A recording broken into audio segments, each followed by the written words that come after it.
Will this be a catalyst for Real Madrid to do something in the transfer window?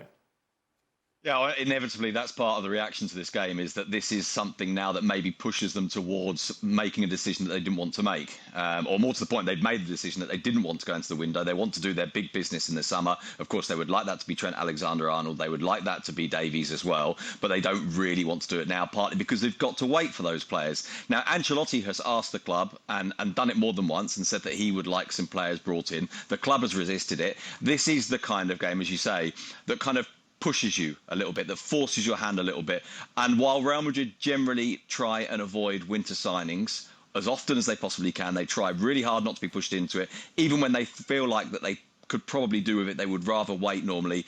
I wouldn't be that surprised if they tried to find themselves a short-term solution at either centre-back or right-back between now and the end of January. One last thing on all of this, which you may have missed with everything. Go on, Frank. Go on, Frank. I'm sorry. Yeah, thank you. Now, I just want to say that it's very strange because we've been talking for 20 minutes that the fact that Real Madrid needs to reinforce their defense. And with the recruitment that we are talking about is Davies, who is a very much forward fullback, and TAA with the same on the other side, where defensively they're not at their top. And so I don't see where they want to go with that. They really have to change their way of thinking if they want to reinforce their defense. I don't think those two players will do the job they are expecting. They should get Araujo, Sid. He's available.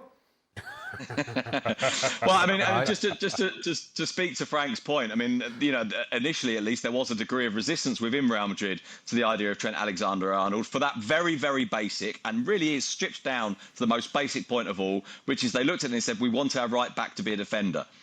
But then, of course, the quality of Trent, the fact he becomes available, the fact that Dani Carvajal gets an injury, doesn't so much force them to change their mind, but makes them kind of waver a little bit on that idea, and that this is an opportunity that they feel that they shouldn't let escape them.